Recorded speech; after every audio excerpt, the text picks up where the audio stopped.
Waktunya bersaat teduh dengan Tuhan melalui bacaan Alkitab 1 pasal sehari dalam kitab sajak dan nyanyian yang dinyanyikan oleh bangsa Yahudi bahagian kedua, seri yang ke-133. Kitab Mazmur pasal 133, persaudaraan yang rukun. Mari baca Alkitab, mari dengar Alkitab, dan mari lakukan apa yang tertulis di dalam Alkitab. Maka iman dan pengharapanmu tidaklah sia-sia. Tuhan Yesus memberkati. Salam kasih dan doa dari Rumah Produksi Endang, Silitonga Tanjung.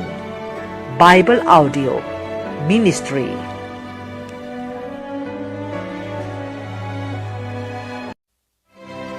Nyanyian Ziarah Daud. Sungguh, alangkah baiknya dan indahnya apabila saudara-saudara diam bersama dengan rukun. Seperti minyak yang baik di atas kepala meleleh ke janggut, yang meleleh ke janggut Harun dan ke leher jubahnya. Seperti embun gunung Hermon yang turun ke atas gunung-gunung Sion. Sebab kesanalah Tuhan memerintahkan berkat, kehidupan untuk selama-lamanya.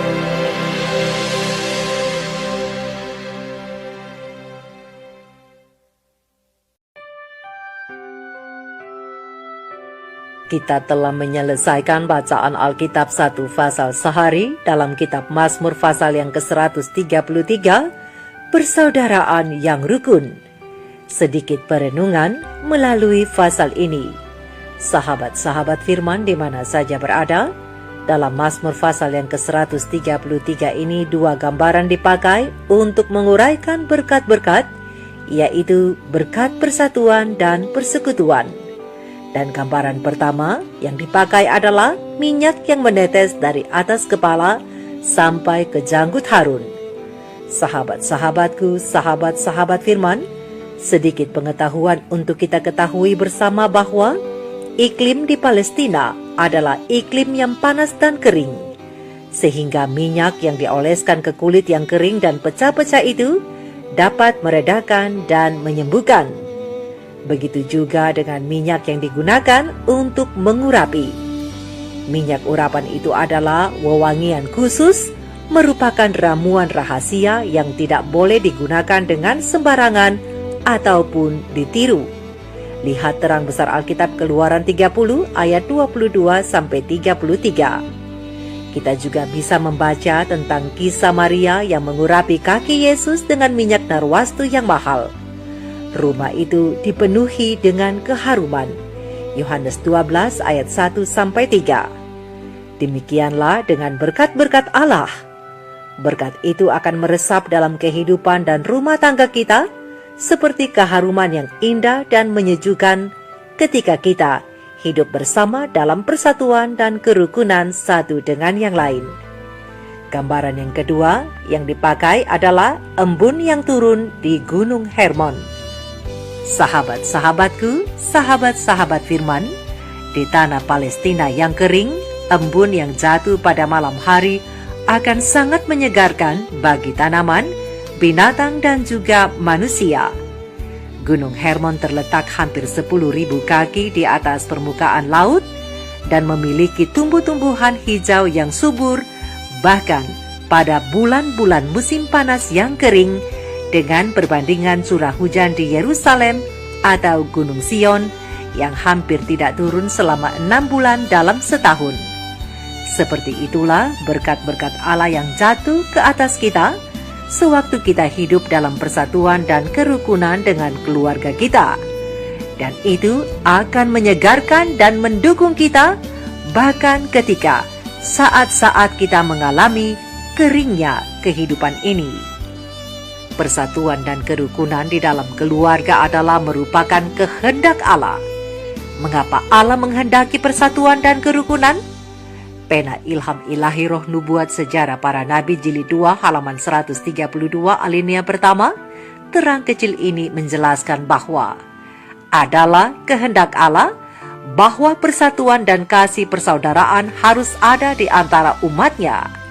Karena ini adalah doa Kristus sebelum penyalibannya, agar murid-muridnya bisa menjadi satu sama seperti Dia, satu adanya dengan Bapa. Agar dunia percaya bahwa Allah telah mengutus Dia. Doa yang paling ajaib dan mengharukan ini menggema sepanjang zaman, bahkan sampai kepada zaman kita sekarang ini. Karena kata-kata Yesus adalah, dan bukan untuk mereka ini saja, atau murid-muridnya ini saja, aku berdoa, kata Yesus, tetapi juga untuk orang-orang yang percaya kepadaku oleh pemberitaan mereka. Terang besar Alkitab Yohanes 17 ayat 20. Dan sementara kita tidak boleh mengorbankan satu prinsip kebenaran, haruslah menjadi tujuan kita selalu untuk mencapai keadaan persatuan seperti ini. Ini merupakan bukti bahwa kita adalah murid-murid Yesus. Sebab Yesus berkata, dengan demikian, semua orang akan tahu bahwa kamu adalah murid-muridku, yaitu jikalau kamu saling mengasihi. Terang besar Alkitab Yohanes 13 ayat 35. Rasul Petrus juga menasihatkan jemaat, hendaklah kamu semua seia sekata, seperasaan, mengasihi saudara-saudara, penyayang dan rendah hati, dan janganlah membalas kejahatan dengan kejahatan, atau caci maki dengan caci maki. Tetapi sebaliknya, hendaklah kamu memberkati, karena untuk itulah kamu dipanggil, yaitu untuk memperoleh berkat. Terang besar Alkitab 1 Petrus 3 ayat 8 dan 9. Jadi, sahabat-sahabat firman, mengapa kita harus hidup rukun satu sama lain? Yang pertama, karena Allah yang kita sembah juga hidup dalam persatuan yang rukun satu dengan yang lain. Jadi kalau kita suka bertengkar satu sama lain, itu akan menjadi tanda tanya besar siapakah Allah yang kita sembah dan turuti. Dan yang kedua, kenapa kita harus hidup rukun? Karena Allah ingin memberkati kita. Oleh sebab itu, sahabat-sahabat firman, mari kita simpan firman Tuhan yang indah, Mazmur pasal yang ke-133 ini, di dalam hati kita dan praktikanlah dalam tindak tanduk kita, baik dalam keluarga atau di mana saja. Sungguh alangkah baiknya dan indahnya apabila saudara-saudara diam bersama dengan rukun, seperti minyak yang baik di atas kepala meleleh ke janggut, yang meleleh ke janggut Harun dan ke leher jubahnya, dan seperti embun gunung Hermon yang turun ke atas gunung-gunung Sion. Sebab kesanalah Tuhan memerintahkan berkat kehidupan untuk selama-lamanya. Mari kita renungkan ini bersama. Tuhan Yesus memberkati. Shalom.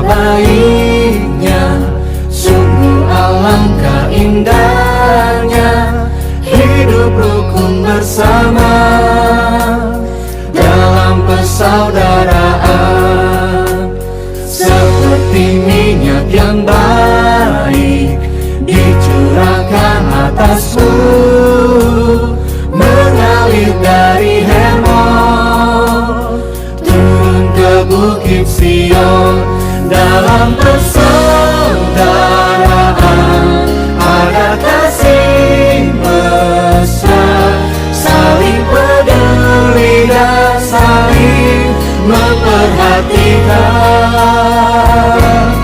Dalam persaudaraan saling menopang, bersamalah Tuhan perintahkan berkatnya,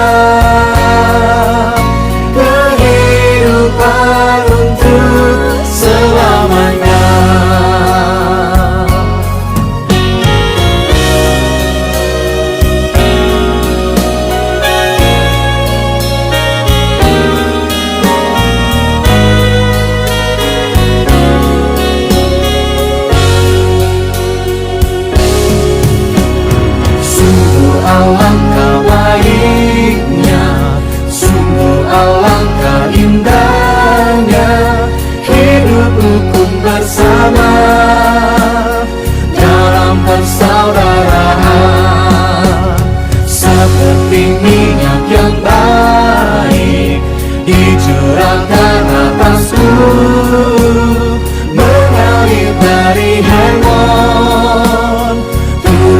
Bukit Sion dalam